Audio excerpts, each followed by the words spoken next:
Hi there, and welcome to Social Capital Matters. I'm your host, Kylie Taylor. On this show, we take a deep dive into the ideas around social capital by talking to business and industry leaders about how they use it to inspire their stakeholders and build a framework for long-term success. Hi everyone, welcome to a new episode of Social Capital Matters. We have a great show for you this week, but first I'm joined by my producer Greg in Bangkok. Hi Greg, how are you doing today? Hey Kylie, I'm doing fine. I just dropped my son off at school. It's morning for me, it's lunchtime for you, and I believe it's morning for our guest as well. So why don't we get right into that? Tell us who we are talking to for this episode. Great. Today we are talking to Marko Jelicic. He works in Communications and Advocacy for BASF, South and East Asia, ASEAN, and Australia and New Zealand. It's a bit of a mouthful. It's a very long title, but that's because it's a big company and a big job. Greg, you know BASF. They are the world's largest chemical company. So look, let's get started and we'll get Marko on the line.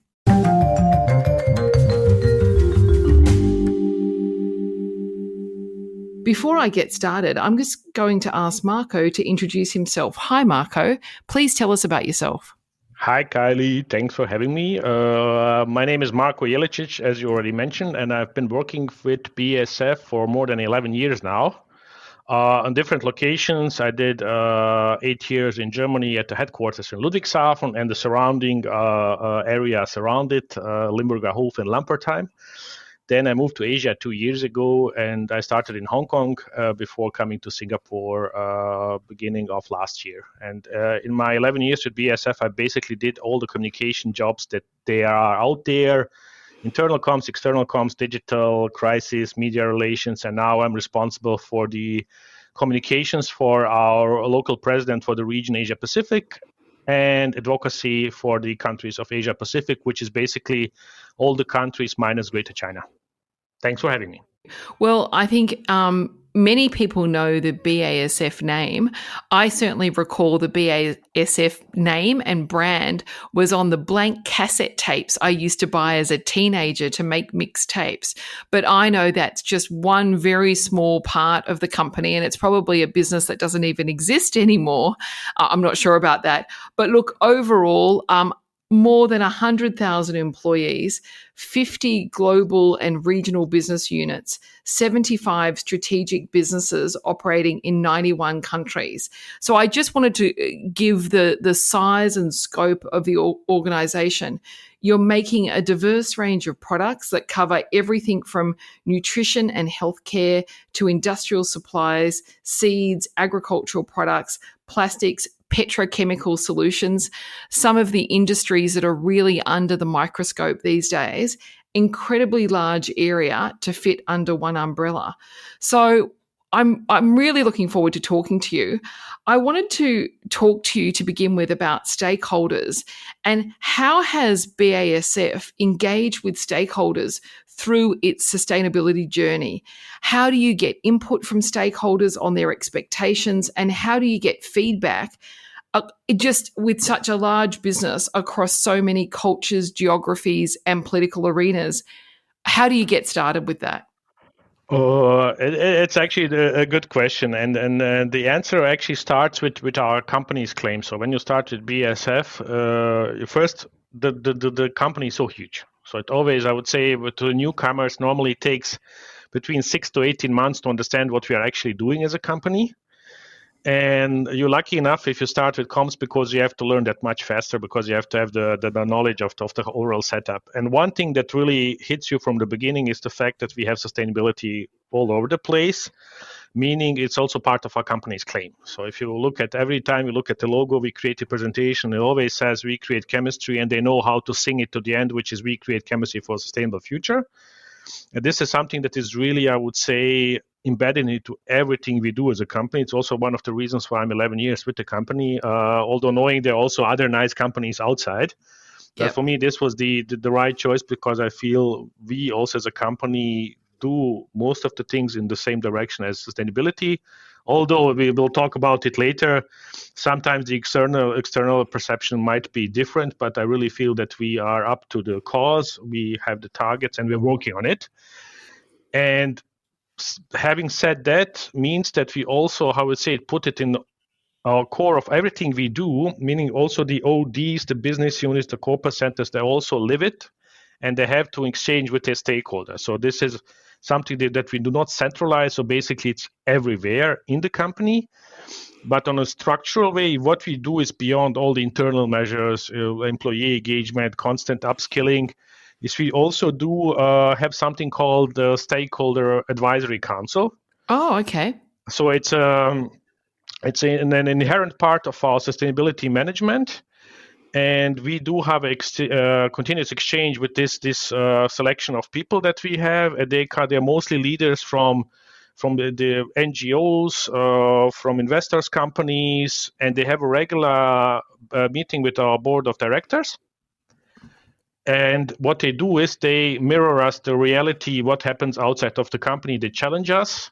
They challenge our targets that we have on sustainability, and we always use them as the sounding board. And this we have since 2013, so almost already 10 years it's in place. Everything is online, so I don't have to scribble it down. And this year was actually also, we took it even one level further when we had our sustainability lab. So our CEO, Martin Brudermüller, actually called in for a big, we could say it's a little conference in our headquarters in Germany, where we actually had our stakeholder advisory council with us, but also we invited politicians from Germany, NGOs, universities, academia, everyone who's actually has some stake into these topics. And here the concrete topic was the energy transition, how we can make it, what's the way there. And we even invited, in Germany, there's a big discussion now about the new energy law, and we invited exactly the same politicians who draw it. And this is how we tackle it, just transparently talking about topics and addressing the view of our industry, and also challenging the regulations, the politicians, to find a middle ground of beyond, between having really ambitious targets, but also being realistic about how we can achieve them. I've often heard examples of bringing activist and NGO voices into the boardroom to give that feedback and that view from the outside the organisation in. And it sounds like that's what you're doing with your advisory council, and also this sort of a conference where you get everyone together to get those different views coming in. Inside the organisation, with the people, I mean, you've got a huge workforce. How do you go about embedding the culture of sustainability within your workforce? I mean, one of the things we already do since 2017 is so our sustainability KPIs are embedded in our report. So also it's part of that. It's on the same level as the financial KPIs. This is something that we do now for 6 years. Yeah. But beyond that, you have to imagine, so there's, for instance, if you do internal presentations, just one example. Yep. You always will have two components, more or less, which are always fixed. First one is always a safety moment, because we are always super serious about safety in our company, and we never compromise it on it. That's why we always share safety moments to lecture each other. And then we always have a component on sustainability. So be it the way how we have a new product launch, which is around it, or that we had some certain internal, external activity, but we always weave it in. And this is what our employees are also really used to. And the same thing is, for instance, we also have, I would say, we are now implementing the future of work principles now across the globe, meaning we are renovating our offices where it is needed to fit the wishes of our employees, or we're moving offices. And what we do is we also build, for instance, just displays for our products. But quite often, big company, some of the colleagues, they work with each other for decades. They still don't know what the other one is doing. And now we use this as a chance to show, okay, this is what we're doing. And then they go for the display and they look, oh, this is this. And then we always have the sustainability features behind it. Right. Then we also have things like, we do a lot of, just operational measures to become more sustainable as a company, or reducing CO2 emissions and so on. But for instance, for products, we also have something called sustainable solution steering, meaning we're also looking at the products from the sustainability level. We put them in categories, and certain products who will not make the cut, meaning they are not sustainable enough, they will be phased out. And this is something that our employees are also faced with. They know that everything we design needs to be sustainable. We are a huge company, and that's why it's really embedded in most of the things that we do. What I'm curious about is, do you think across the workforce, people would generally have a feeling that they work in sustainability? Because that, to me, if you could achieve that recognition from employees that they work in sustainability in their jobs and what they're doing is closely associated with sustainable outcomes. And that's actually quite a high benchmark to achieve. Do you think, I know this is really anecdotal, but do you think there is that feeling within the company? I feel that not across the board. So to put it simple, I think the white collars, they are fully aware of the topic more or less. But if you look at our blue-collar workers, which are actually the backbone of our company, if you see our big sites everywhere in the world, this is just due to practical reasons, because the colleagues are spending, I would say, most of the time a day in the site themselves in production. Yeah. They do have still, I would say, the classical working mode. Right. And quite often we have also limited access to digital tools. Some, especially the senior colleagues, they're using one computer in the central department for 10 of them, because they technically do not need it for their daily work, which is also changing. But then we try to catch over the big town halls, and we do them regularly. But I think they don't have this, I would say, the same exposure to those topics as the office workers have. Yep. I think we all have that challenge in trying to find new and different ways to reach out to either a workforce that travels a lot or is on the road, or a non-desk workforce that aren't at a desk at a computer, and we've got to find different ways to reach them. And certainly technology plays a big part in reaching those workforces, but it is a big challenge. Just to add one example, which also came to my mind, what we do is definitely they are on the really forefront in doing the sustainability measures on site. So for instance, in Germany, we implemented a system how to take our bulk containers back to recycle them. And this was done by our blue collars to say, okay, I send it there. It is tracked, fully digitalized, and they will send it back to us and we can reuse them or recycle them. So they're actually, in those terms, they are on the forefront. But I think on the general line, like sustainability targets, CO2 measures, carbon management, plastic circularity, we still need to do more work in educating and updating them. But this is also due to practical reasons as when to bother them, because people are busy, right? Yeah.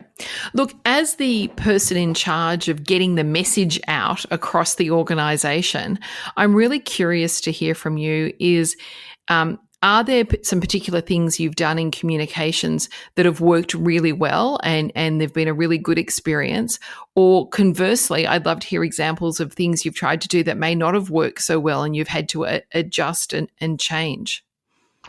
Yes, so I think what we all struggle, and I think you have the same challenge like we do, is at this point of time, I feel we are somehow swimming in a sea of sameness. So if you look at websites, the content, you feel it's quite similar. And what we do as a company, but this is also being the company as we are, which means traditional old German company, we try to embed everything with data. So, and the way how we communicate with the employees, most of the time we did it over the classical media, which is the well set up intranet, the internet pages, although we see the shift now definitely from intranet to internet, no matter what you do.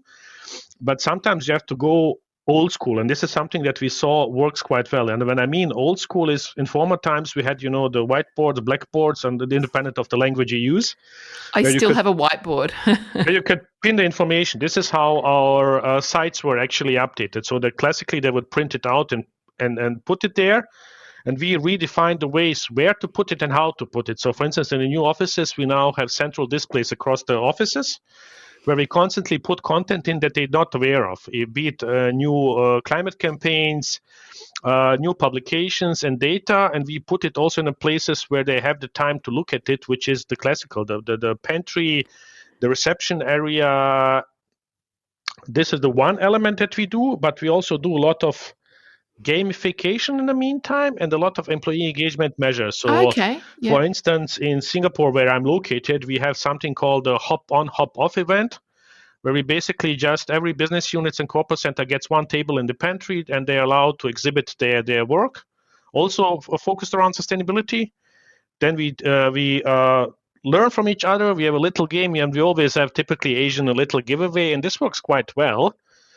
And this you see as resonates quite well with the colleagues because they approach you afterwards. Oh, Marko, I didn't know that. I didn't know that we do that. I didn't know that my colleague is doing that. And this is how we get them.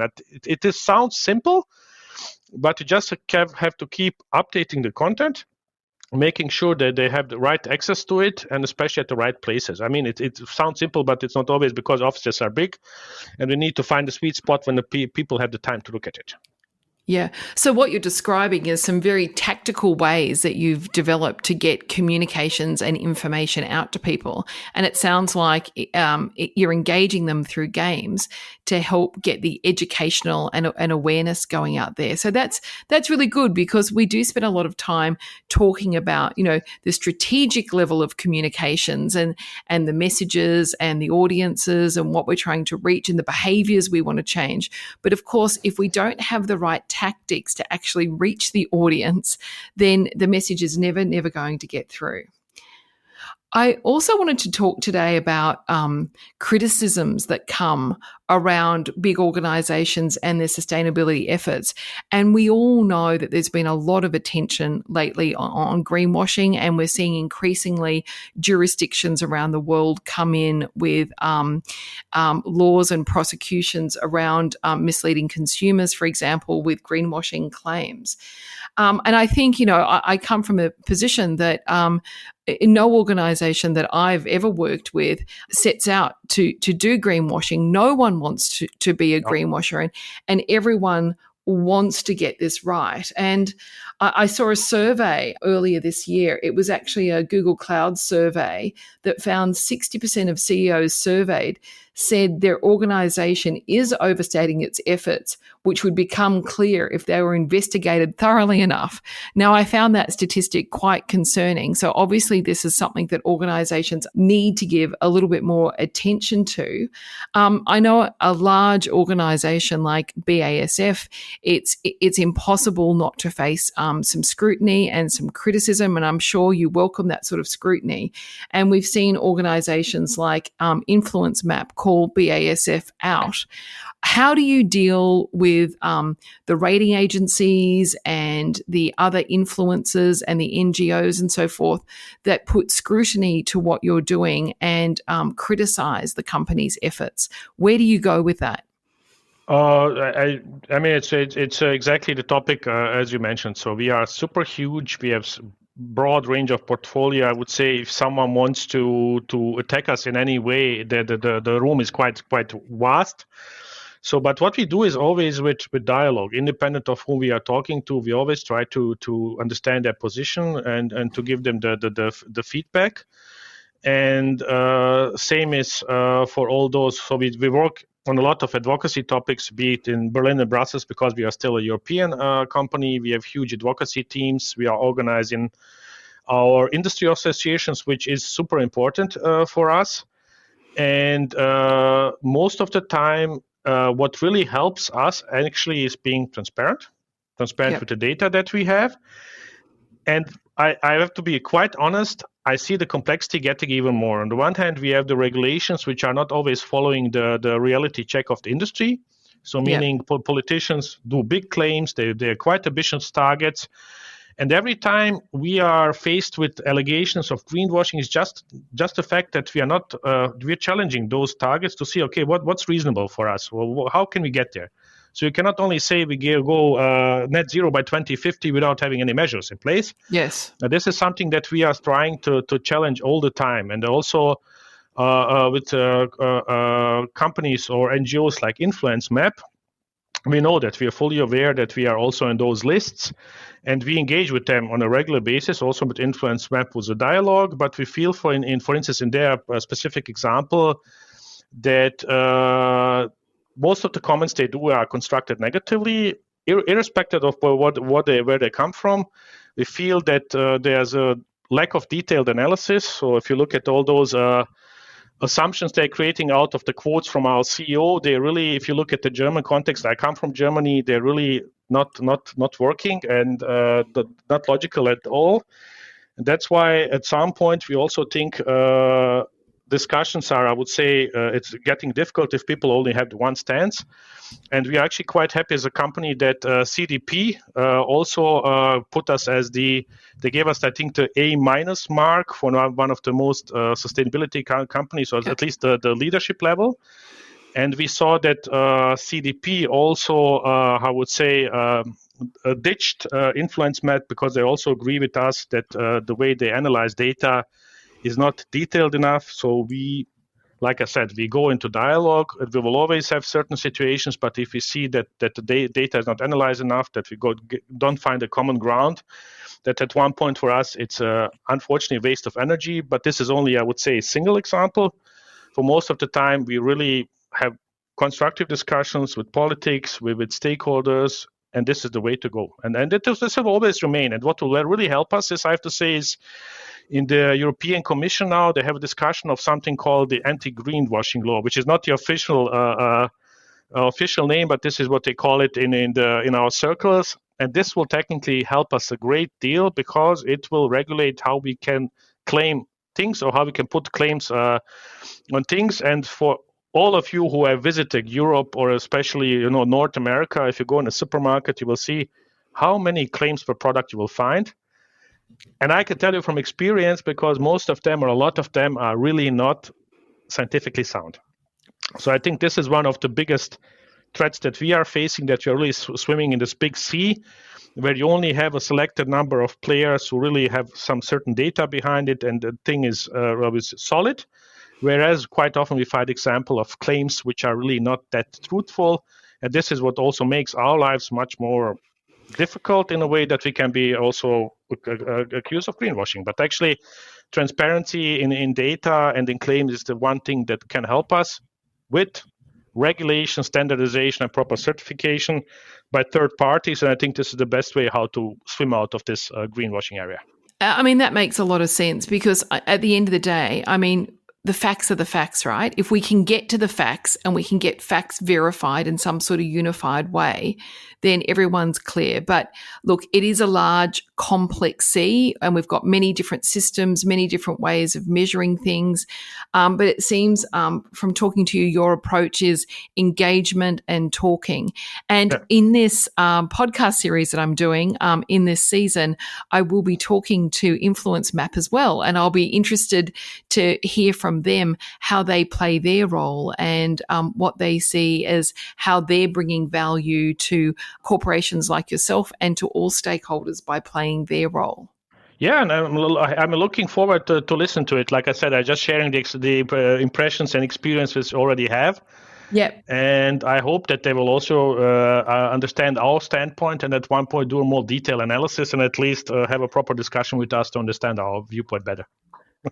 Well, I'm sure they'll get your message, Marko. There's something called an ESG maturity path that I've been looking at, and it basically says organizations move through a maturity path in their capabilities. You start, at the beginning, organizations disregard ESG, and then they get to compliance. And we've all seen that. First, it's all about compliance.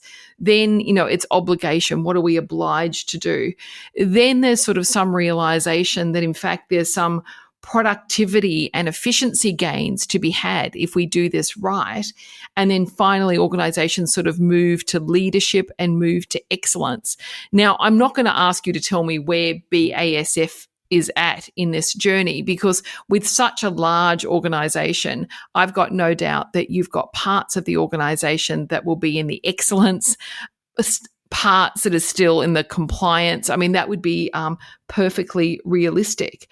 But I'm interested from you in your role, how do you see the role of communicators in helping to build that capability as the organization moves on its journey?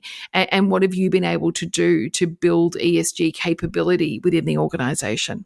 Yeah, that's a good one. And I think that, as you rightfully said, I mean, we are so big, in certain elements we are still on the way, in certain elements we are really good. So there's really hard to put a finger on it and say we are exactly there. But I feel in the industry comparison, we are really, I would say, leading the pack, because a lot of things that we are doing, we're the first one to do it. Just for example, the product carbon footprint, we are, I think, the first company who calculated for more than 45,000 products that we have. So this is something that we're doing, and also the sustainability was always part of our core. So we started in 1990 actually with certain measures, and we also managed to reduce our carbon footprint between 1990 and 2018 by 25%. So this is because we always started with it 30 years ago, and communication was always a part of it. And this was, I would say, the lucky or unlucky situation, depending how you look at it, because in the beginning, I think before my time, like 20 years ago, sustainability was still, I would say, a buzzword. Yep. It was done on a corporate level. People know, okay, CO2 emissions we have to reduce. We do that. But it ended up with communications because in the beginning, they felt we don't know who could handle it. So put it to the comms people, because in the end, the comms people are always the first one to do stuff that no one feels responsible for. And this changed radically over the last 15 years. But this is why we, as comms departments, were really a building block of the whole sustainability education part. And this is what we do till this day. So we really have this in our core, in the mindset. And communication-wise, like I said, we really have to move away from the high-level messages, which mean we need to go net zero. I know we all need to go net zero, but how? Then take the measures, explain the examples, take the numbers, create local proof points. And this is what I always try to do in my work. Whatever I do, I need a local proof point. So if you tell me I want to be net zero, I tell you how I want to do it. Okay, I want to do site measures. What site measures? By when? How much can you save? And this is how we tackle all those communications measures. And still is super difficult to swim out of it, because you will see in the external world, we have the same claims from other competitors or partners, but sometimes the proof points are not there. That's why I think this is the means to get there is the proof points, the real data, and to make sure that everything you communicate, it has sustainability in it, because it's part of our portfolio. So everything that we do, we try to put it inside. And every time I create a message, we try to understand, okay, what's the sustainability angle of it, which is not always easy. Let's face it, if you work in a chemical company, if you're talking like pure, simple petrochemicals upstream, this is difficult to say. It's a commodity. The world needs it. It will be produced. We're already finding a way how to produce it, to add renewable feedstock, to reduce the energy, to switch from gray to green. This we all do, but still you need to explain, okay, this is how it contributes to sustainability. And this makes my life a bit more difficult, but I'm gaining experience with time, understanding the value chains. And at the end, okay, this goes into that, and this product is more sustainable because of that. And I think if we have really the clean data, the transparency on it, and try to embed it in everything that we do, and move it away from the high level bullshit bingo, as someone would say, sorry for the term, but this is what it is, then I think this is the way to go. And like I said, if we also have supported by standards and real claims, that this is the best way we can do. Well, I mean, you've touched on something there with your statement about bingo. I'll just call it bingo. So sorry for that. No, that's perfectly fine.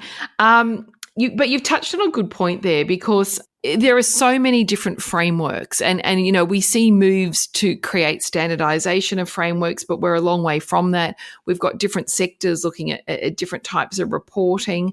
At BASF, what is the recognized measure for how you measure your impact? That's always a difficult one. I always struggle to measure communications as it is. Of course, you have the direct feedback that we get. Since we are also participating in a lot of external panels worldwide where we want to position ourselves as thought leaders, we get it as a direct feedback. So when we meet people at conferences from other companies, for governments, they would say, you were talking about the carbon management program. This was quite nice. So this we know works. Then you have your classical reputation studies that you do over every couple of years to see how well your company is positioned. Yep. This we measure every, I think, 2 to 3 years. I'm not sure whether it is a 2 to 3, definitely. And the good mirror is, for me, always since I was with comms, is when we get new hires, especially the younger generations. Then you ask them in the interview, this is one of the first questions we ask them, why BASF? It's a chemical company. Let's face it, it's a B2B. It's not that sexy. I mean, you're not selling shoes, right, or electronic products. And then they really, most of them come, we feel that you are doing a lot of sustainability, and what you do is contributing to the future generations. So also the communications measure are going into that direction. This is something we always get. And same thing is, we do a lot of work with kids. Yeah. Because we need youngsters in this whole area of physics, chemistry, of science. We do have a kids lab program worldwide, which is quite famous and popular, where we invite children to spend a day with us and they try out little chemical experiments. And what was super also good recognition that we got a couple months ago here in Singapore by the Eurochem, one of our associations. We actually got the award for the social sustainability part, especially due to the Kids Lab program that we did. If I would have had this chance when I was a kid, I might have tried harder, because you see it from a different angle what chemistry is all about. So let's talk for a minute about the more complex issue of measuring the impact, not of the communications, but of the sustainability. How does BASF do that today? Do you have a couple of standard measures that are the key things the company looks at? So so it's definitely not easy, but what we can say is we can measure what we do. So this is for us was never a big challenge. So which means in our case it's scope 1 and 2. This we have measured. So we always say it's cradle to gate. So what happens within our sites and production value chain, this we can measure really good. Yep. Same goes with CO2 emissions, which we are reducing regularly. We plan to go 25% less by 2030 compared to 2018, and 2050 we plan to go net zero fully. This we can measure. This is something that we do. Same for the product carbon footprint. It's not a rocket science. Yeah. And also there are a lot of methodologies for us as a company or industry. It's super important that we align on one of the methodologies. It doesn't have to be ours, but we need to have the same set of KPIs and how we measure data. Where we see challenges is actually what's happening outside BASF, which is scope 3, upstream and downstream. This is something where we also have discussions within the industry, with associations, with regulations, because what we need is, like I said, standards, how we measure it, what we measure, and once we have this full picture, then we really, I think, for the first time in humankind probably, will have the full picture of our sustainability measures. So this is the big trick we need to do. But for us as a company, actually, what happens within our sites, this we can measure, because it's also, I mean, we are 150 years old and we are an old German company, as said, and we are really good in collecting data. We know how to do it. Yep.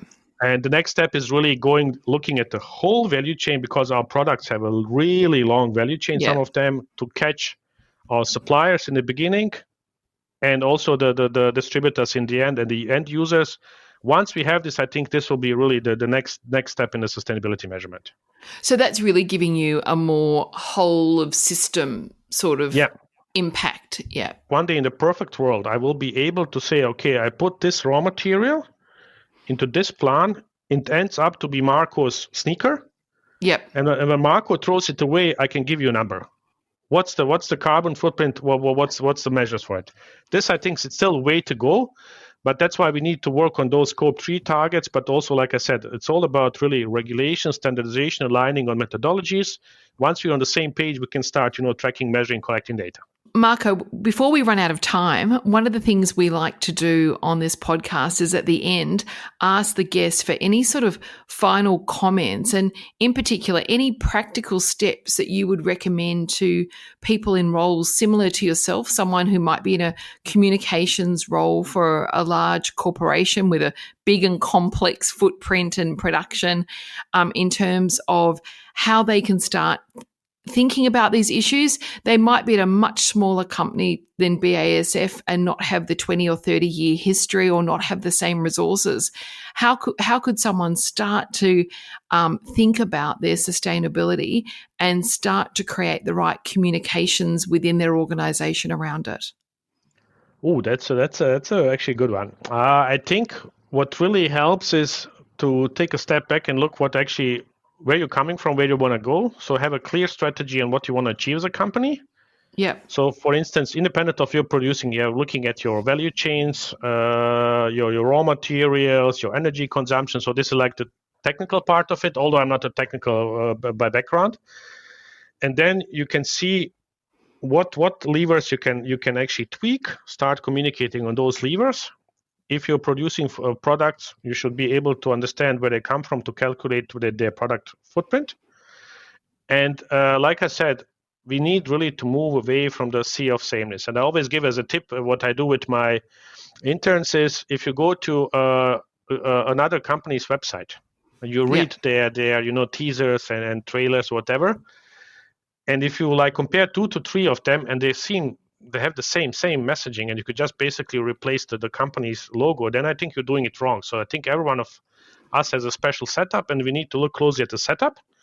And then everything what we communicate needs to be tailor-made for us. And I think we are now in a place of society, also in time, where we cannot go on with, we need to do this, we need to become this. No, we need to say, we need to do this. How? When? By measuring what? And this is, I think, really have to look at the data, what you have. And a lot of companies, not most of them, I correct that, they do struggle with the beginning is having a proper data set. Yeah. And then if you don't know further, we also there as BASF, what we do commonly. So we engage, for instance, also with a lot of SMEs who exactly have the same challenge, where to start. So first thing is we'll look at the strategy, look at your setup. Let's see what data do you have? Is it good? Then start from there. And this is and communications basically build on it. And the other part is, of course, the employer branding, employee engagement that you should do along the way. But first, you need to understand where you're coming from when you want to go. Marko, it's been a real pleasure talking to you today. Thank you for making the time for us. And I wish you and BASF well on the journey to get to that final point when you can take Marko's sneaker off and you know exactly what's going on with that one sneaker. I look forward to that day. Me too. Thank you very much.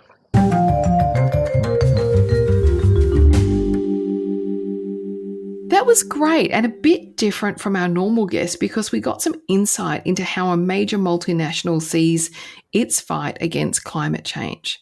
The three things that, really stood out for me probably were, one, the need to be mindful of the different experiences of white-collar and blue-collar employees. It's very easy for these climate and sustainability discussions just to be sort of head office discussions. Right. The other term that he used that I sort of liked is the sea of sameness. Beware the sea of sameness. Everyone is telling the same story. Everyone's messages look the same. Everyone's sustainability report looks the same. And it's just a bit boring. And look, he just added more to my understanding of the complexity of how complex things are. And we know they're just going to get more complex. Yeah, we've got a lot of changes to look forward to. My ears pricked up when he mentioned the anti-greenwashing law in Europe, which is a really important attempt to hold companies to account. But as we've learned here and in other episodes this season, particularly with Sasha and Dylan, getting everyone on the same page for something this big is just a monumental challenge. So it'll be interesting to see how the law is developed and what lobbying takes place to support or oppose it. So that'll be fun to watch going forward. Yeah, it will be. Thanks for listening, everyone. Make sure to check out the other episodes in our series. We've got great conversations with some of the brightest minds out there discussing the important issues in the world of social capital. See you next time. Social Capital Matters has been a production of Baldwin Boyle Group, hosted by Kylie Taylor and produced and edited by Greg Jorgensen. Find more episodes in our ongoing series on baldwinboyle.com/podcasts, watch on YouTube, or listen wherever you find your podcasts.